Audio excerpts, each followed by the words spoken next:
Greetings, ladies and gentlemen. Today is May 4th, and the NL Central is still rocking and rolling. Let's talk about it.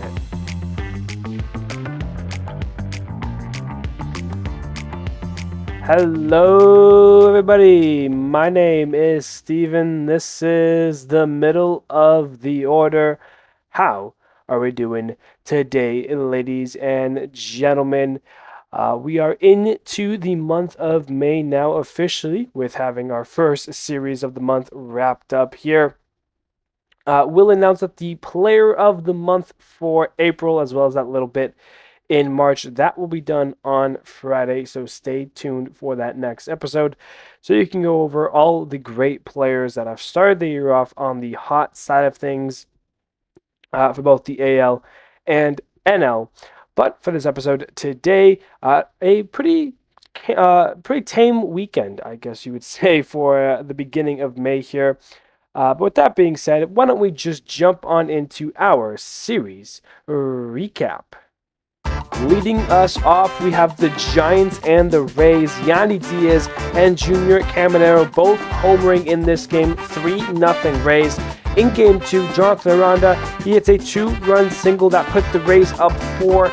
They'd win it 5-1. And in the last game, this game goes into extras, and in the 10th, it's Jonathan Aranda again. He is the hero as he hits the walk-off single in extras. The Rays beat the Giants. They sweep the Giants 2-1 in that last game. Astros and Red Sox now. Jarren Duran crushes a 3-run homer for all of the Red Sox runs in this first game, which is enough for the win as they beat the Astros 3-1. Bryce Matthews hits a 3-run home run, as does Christian Walker, who hits a solo shot homer. 6-3 Astros in that one, and in the rematch, Jarren Duran hits another homer in this series.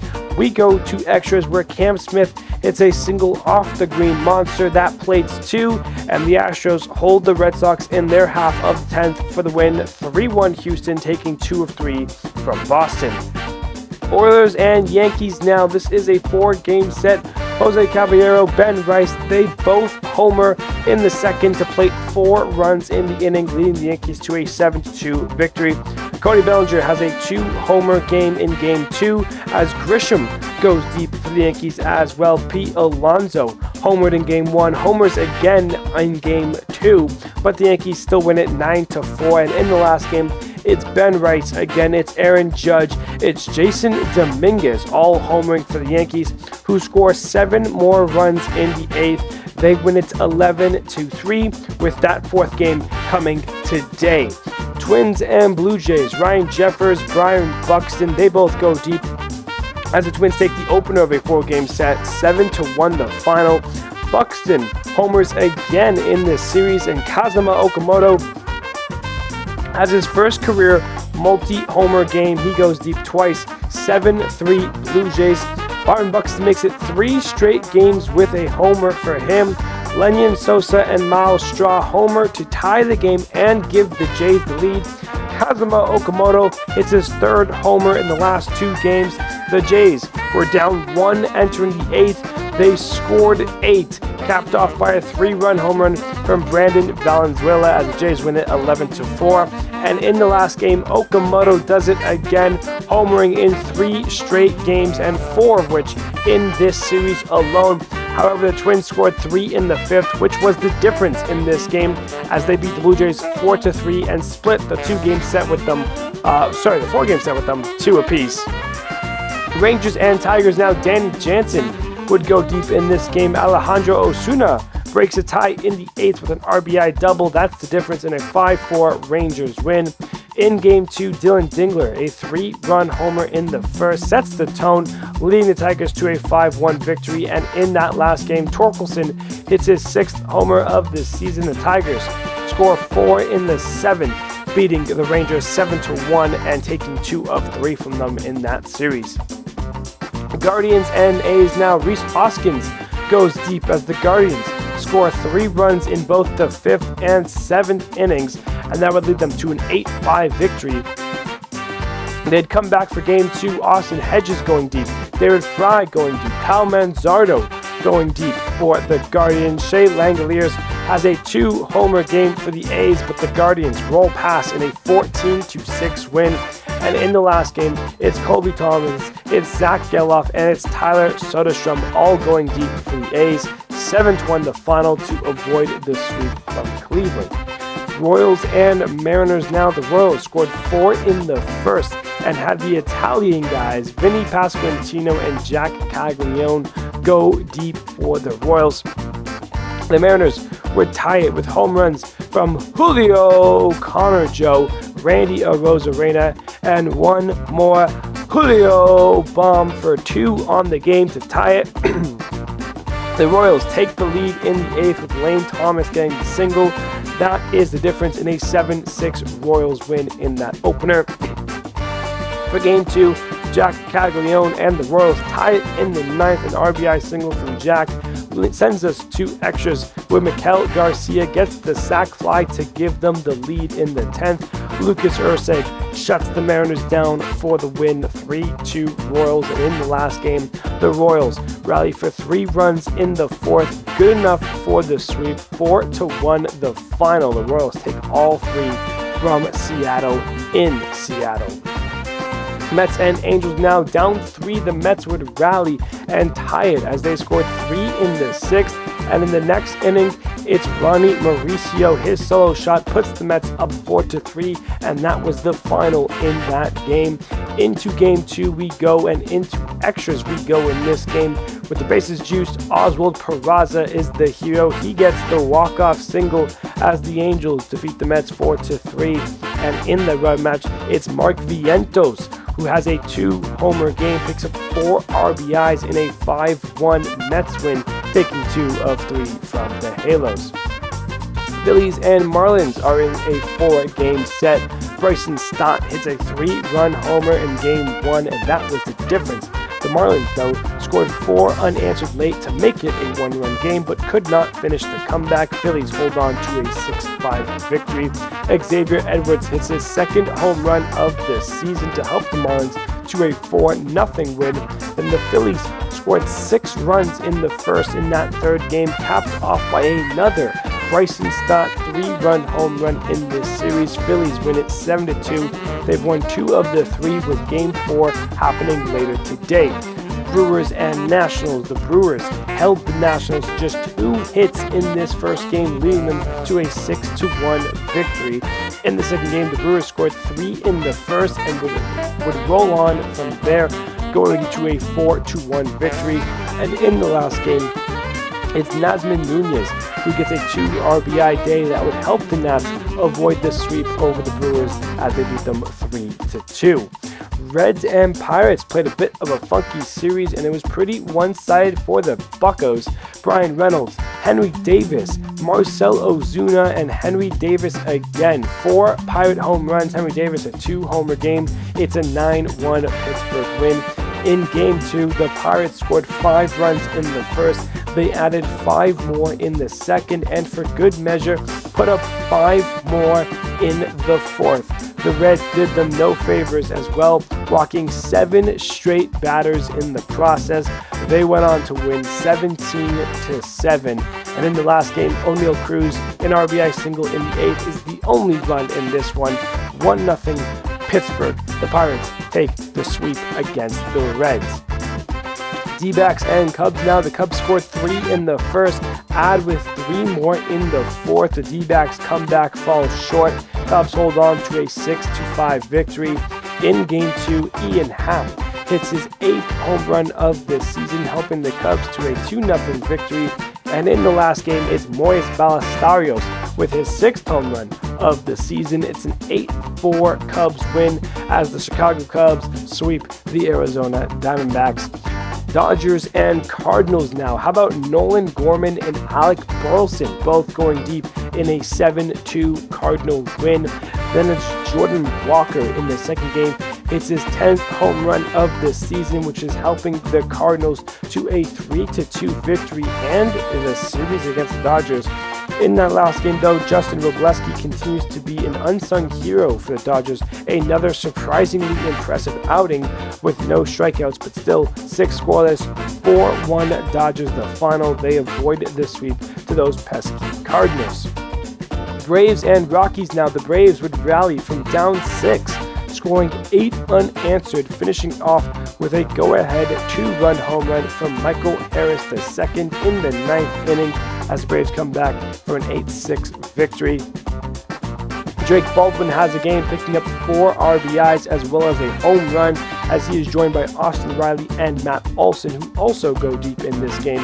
9-1 Braves. And in the last game, Mickey Moniak hits a 2-homer game for the Rockies. He's up to 11 on the year.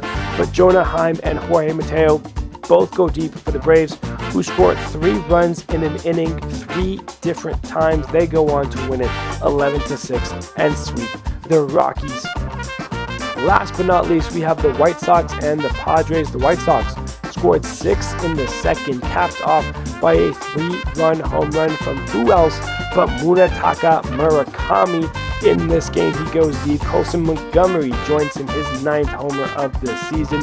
White Sox win it 8-2. In the second game, it's Sean Burke, who is part of the reason the White Sox blank the Padres. 6 scores from him, helping the White Sox to a 4-0 victory. And in the last game, it's Miguel Andujar and Manny Machado, who both go deep for the Padres, who avoid the sweep to the White Sox as they beat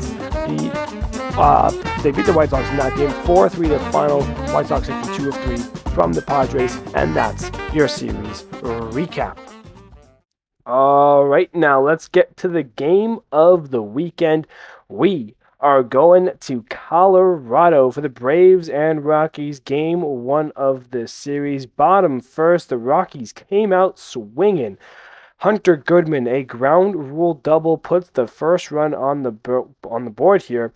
TJ Rumfield gets the RBI single. It's 2-0. Then Tyler Freeman, the RBI single, makes it 3-0 before Willie Castro grounds out. But 2 runs will come in thanks to a throwing error. It's 5-0 Colorado. Bottom second, Mickey Moniak hits his 9th homer of the season, 1 of 3 homers he hit in this series.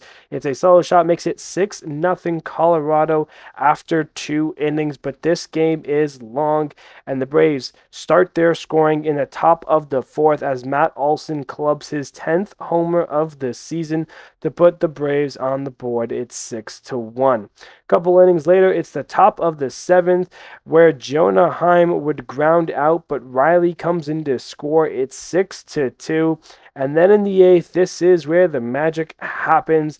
With the bases loaded, Mauricio Dubon gets a bases clearing 3 RBI triple. And from 6-2, it's 6-5, and a batter later, Austin Riley, the sac fly. We are all tied up at 6. You enter the top of the 9th with a runner on from Michael Harris II, who hits his 7th homer of the season, a go-ahead 2-run shot in the 9th. The Braves go from down 6 to up 2 and hold on to win it, scoring 8 unanswered to complete the comeback. One of the largest of the season thus far. That is your game of the weekend, and a very good one at that. Let's move into some of the news from the week. There isn't a whole lot that I want to cover. So the first thing I do want to talk about here today is a brand new, I would say, duo in MLB. You know, you think of some elite duos around baseball sometimes. You think of Aaron Judge and Giancarlo Stanton from the Yankees. You can think of, go back to 2016, and it's Anthony Rizzo and Chris Bryant on the Cubs. You can go through and, pick little dynamic duos around the league, certain teams and certain years and certain players that they had.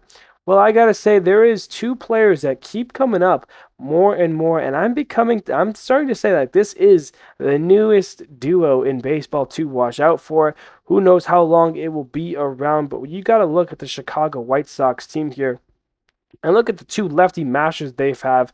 Colson Montgomery, their young kid, and Munetaka Murakami, the player from Japan who has come over and has just mashed the ball. And listen, the White Sox, they're off to a 16-18 start this year. They're 7-3 in their last 10. They're a game and a half back of the Guardians and Tigers, who are tied for the division right now at the top of the AL Central. The White Sox have had a pretty exciting start to the season, and I think a big reason is a part of what these guys have done. You look at their numbers combined between the two of them, Montgomery and Murakami, 22 home runs have been hit, 48 RBIs, and 38 runs have been scored from these two players alone. You start to mix in some other key contributed pieces to this already, nice lineup right now that you've got cooking with guys like Miguel Vargas and Drew Romo has been off to a nice start. Chase Mydroth, you got some guys in the outfield like Austin Hayes and Andrew Benintendi. This White Sox team does have some of the pieces making for, a fun and exciting team, if they had a little bit more pitching. And yes, it's still early in the season. Could they turn things around a little bit more? Absolutely. But even their pitching hasn't been awful. I mean, Sean Burke this weekend, he had a very nice start. We'll be talking about that a little bit later on. But yeah, I just wanted to highlight Murakami and Montgomery. I mean, I've been talking about Murakami a lot this season because he's been a big part. He's currently tied for the league with Judge. 13 home runs for him, 9 for Montgomery. And I've been high on close to Montgomery. I said he was one of my favorites to win the AL Rookie of the Year. Of course, it's a bloodbath between guys like Chase Mydroth. Sorry, did I say Chase Mydroth? That is not who I meant to say. Chase DeLauder from the Cleveland Guardians, Kevin McGonigal from the Detroit Tigers, of course, some other pitchers and other players as well. But I say Closer Montgomery would be one of those sneaky favorites as well. And, of course, Murakami is technically a rookie as well in Major League Baseball. So there is quite the battle at the top in both the AL and NL Rookies of the Years. That is clear to see. But yeah, these two players on fire right now. Of course, only 1 month into the season, but I would love to see how this duo continues to grow and continue to play together. So that's what I want to do. Give some flowers there. Next thing I want to talk about really quickly here is a couple of streaks that were going on and that have now ended.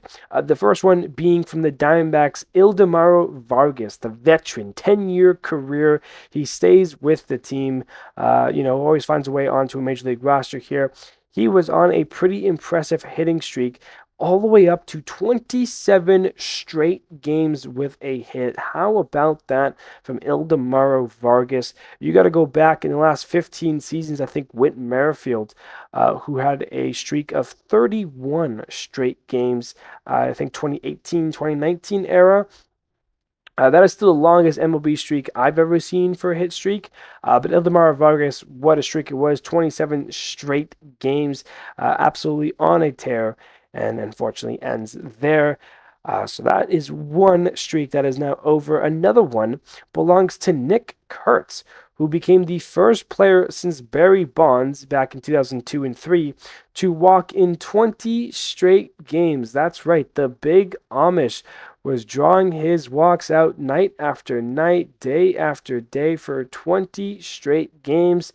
But on that 21st game, he did not get 4 balls. He did not take a walk over to first. So that streak is officially over. I think the max was 22 in the MLB history lead, is 22 straight games with a walk. Nick Kurtz came oh so close, but whenever you get to tie such a historic ball player as in Barry Bonds, it is still very impressive for Nick Kurtz, who of course is entering his second year in the big leagues. That is another streak that is over, though. And something else that I did mention already in the series recap, but it was just so crazy, I thought I should mention it again, was the Cincinnati Reds pitching in that second game against the Pirates, where they scored 5 runs in 3 different innings.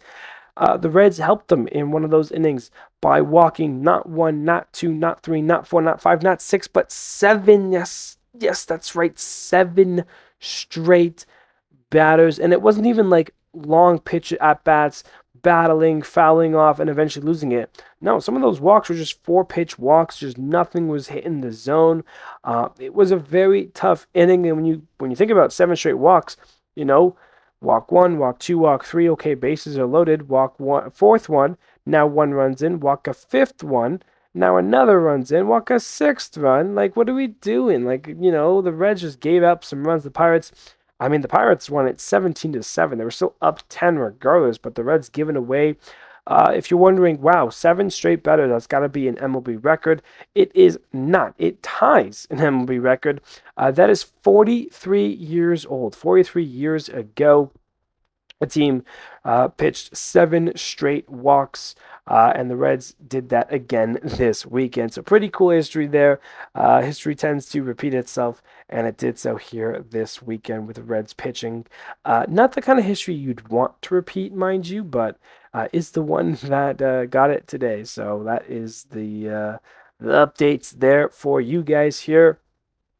As I mentioned, not the biggest bit of news from this weekend. There's nothing crazy. The NL Central still dominating MLB baseball. No one's on some crazy winning streak right now. No one's on some crazy losing streak right now. Of course, we'll be talking about that when we get to our standing check as well. So for now, let's jump into our hot and colds from the week. Nobody was hotter than Byron Buxton from the Twins. 10 for 29, a double, 5 home runs for him. 7 RBIs, 6 runs, a 1.303 OPS, and he was not alone in this series over the weekend because Kazuma Okamoto from the Toronto Blue Jays was 7 for 27. He clubbed 4 home runs this weekend alone, 11 RBIs, 6 runs, a 1.037 OPS. Very impressive. Chase DeLauder from the Guardians, 13 for 22, 3 doubles, a homer, 5 RBIs, 3 runs, 4 walks, a 1.518 OPS for him.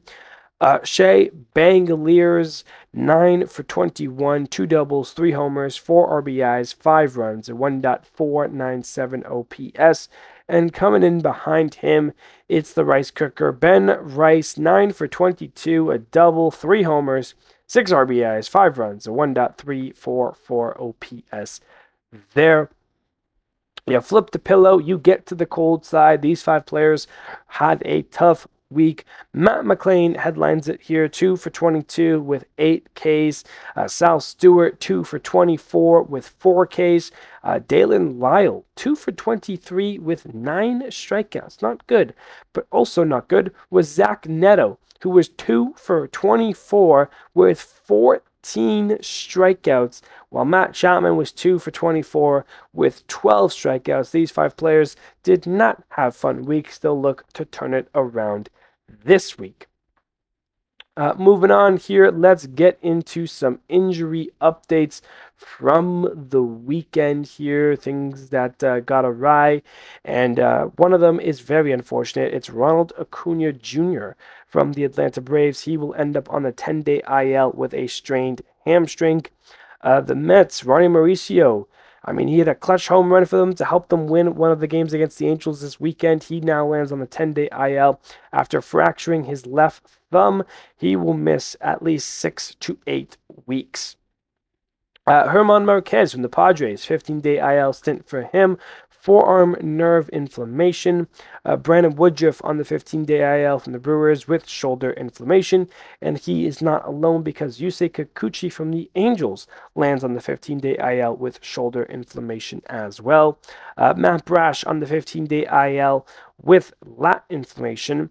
Ryan Helsley on the 15-day IL with elbow inflammation. And Will Vest on the 15-day IL with a strained forearm. Also want to mention Jacob Mizorowski and Joe Ryan. These were 2 pitchers that pitched this weekend. Mizorowski on the Friday, Joe Ryan on the Sunday. And both of them left their starts with apparent injuries. There's been no move to the IL yet, but there is a chance that it could happen, and it just hasn't happened yet. So I will let you guys know about that on Friday's episode if it does, if either of them land on the IL. But for now, consider them both kind of day-to-day / possible IL stints there. Both Mizorowski and Ryan, I would say the aces of those respective teams, the Brewers and the Twins. As we move on now to our outstanding performances from the weekend, we got a nice list of players here. Some in their prime, some out of their prime, and some just coming back from injury, doing great stuff here. One of those guys, of course, Shane McClanahan. He continues a really nice season so far. 6 innings, 5 hits, no runs, no walks, and 5 Ks. About Zach Wheeler getting his first win in a while. 6 innings, 3 hits, 1 run, 2 walks, and 8 Ks from him. I mentioned Jacob Mizorowski leaving his start with an apparent injury, but before that, though, he was throwing a no-hitter. He had thrown 5 1/3 before leaving the game. No hits, no runs, 2 walks, and 8 strikeouts. You got Mitch Keller as well from the Pirates, 7 innings, 3 hits, 1 run, 1 walk, and 6 Ks. Emerson Hancock, 7 innings, 6 hits, 1 run, no walks, and 14 strikeouts. Wow, 14 strikeouts against the Royals, and yet the Mariners got swept in that series, by the way, but he was brilliant. Max Meyer was just as brilliant, handling the Phillies, 7 innings, only 1 hit, no runs, a walk while striking out 7. Shota Imanaga against Diamondbacks went 7 innings, 4 hits, no runs, a walk, and 5 Ks.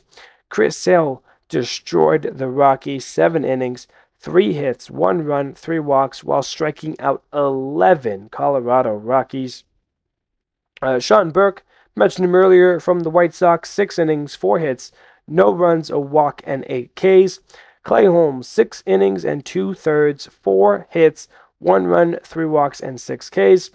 Jesus Luzardo against the Finns, 6 1/3, 8 hits, 2 runs, no walks, but 10 strikeouts. And then this last 2 here were in the pitching duel on Sunday between the Pirates and Reds. Braxton Ashcraft and Chase Burns. Ashcraft went 7 2/3, 4 hits, no runs, 2 walks, and 6 Ks, while Chase Burns went 7 innings, 3 hits, no runs, a walk, and 7 Ks. That is your outstanding performances from the weekend here. And I also want to really apologize for my voice here because it seems to have gotten away from me while doing this episode here. So we're going to try to end this pretty quickly here because my voice continues to go, and maybe you can tell that it's a little raspy right now. I can certainly tell because it's scratching my throat just a little bit more than it usually does. Let's get into this standings check here and let you know who is doing it right now for their respective divisions. In the AL East, the Yankees are in control here, but not by much. They are 23-11, a game and a half on the Rays, who are 21-12. They are one of the hot teams in baseball. They're 9-1 in their last 10. They were on a 6-game winning streak before losing one and have now swept the Giants, of course, so they are in control. The Blue Jays, 16-18, trying to fight their way back up to 500 and start to get into that mix with the Yankees and Rays. Baltimore's lost 4 straight, hoping to avoid the 4-game sweep to the Yankees, and the 5th straight loss. They're 15-19, while the Red Sox continue their really tough start to the season, 13-21 for them. In the AL Central, the Guardians and Tigers are currently tied for first. They are 18-17, a game and a half up on the White Sox, who are 16-18. Royals at 15-19, though they are getting hot, 7-3 in their last 10 with the 3-game winning streak after sweeping the Mariners. Twins in last, 5-20. They're starting to cool off big time. In the AL West, the Athletics are still in the lead, 18-16, 2 games above 500.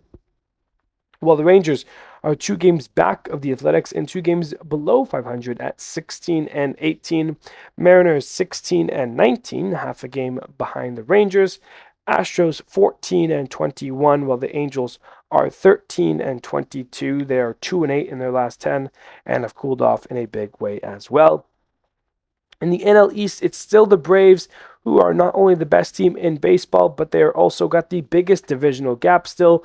They are 8.5 games up on the Marlins, who are 16-18. The Braves, by the way, 25-10. They're 8-2 in their last 10, and they are playing. They're off to one of their best starts in their entire franchise history, and their franchise is long and has plenty of franchise moments here, but the Braves here are one of their best starts ever. Nats 16-19, Phillies 14-20, although they are starting to turn it on just a little bit here since firing Rob Thompson. They're 5-1. So they're off to a bit of a better start here, while the Mets continue to struggle. 12-22, not good whatsoever. They're 12.5 back of the Braves, 8 games back of a wild card.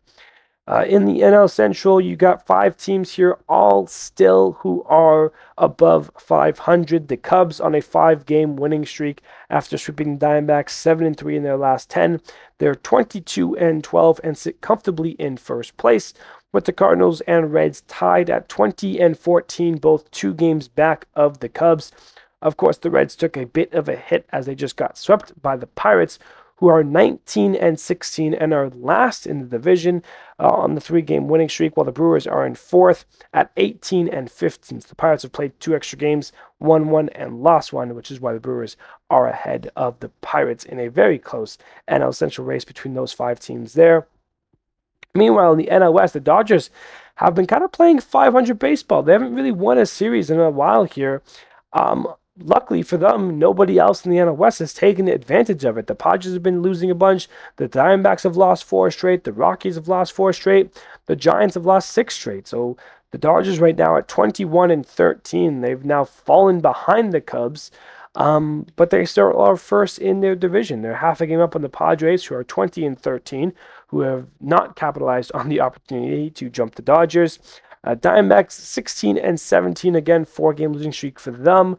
Rockies 14-21, while the Giants are 13-21, and they are one of the worst teams in baseball. Still, of course, the Mets still currently hold that honor out of 30 teams. They are dead last and are 12-22. Angels and Red Sox both 13-22 and /13-21, and Giants 13-21. So those are your 4 teams at the bottom. While the top teams include the Braves, Yankees, Cubs, Rays, and Dodgers. That is your top 5 as it stands. That is your standings check, which now takes us to the upcoming series from the week coming up here. It's been a shorter episode here, but it's probably for the best, my voice here. Of course, the Baltimore Orioles and the New York Yankees are finishing up a 4-game set, to which the Yankees have won the first 3. They look for the sweep over Baltimore. Phillies and Marlins also playing a 4th game here to wrap up a 4-game set.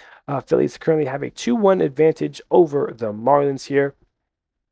On to the new series for the week here. The Rangers are in New York to take on the Yankees. Blue Jays will visit the Trop to take on the Rays. Red Sox at Tigers. Guardians at Royals. White Sox at Angels. Dodgers at Astros. Braves at Mariners. Interesting one that one is. A's at Phillies. Twins at Nationals. Orioles at Marlins.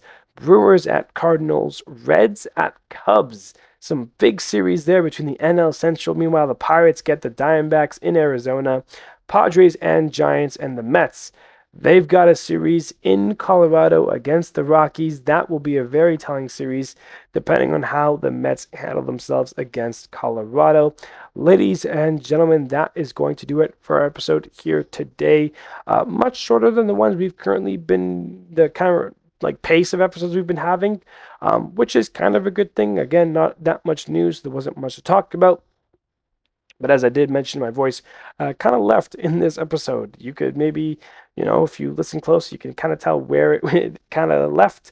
And my voice is just not in it right now. So I think I'm just going to stop talking and I'm going to end the episode here. Again, players of the month for April/March kind of. That will be done on Friday, and hopefully my voice will be better because that is going to be a lot more talking, because there'll be a lot more baseball to talk about. Much longer episode coming up for you guys then. But for now, I say adieu, ladies and gentlemen. Thank you, everybody, so much, and I will see you on Friday.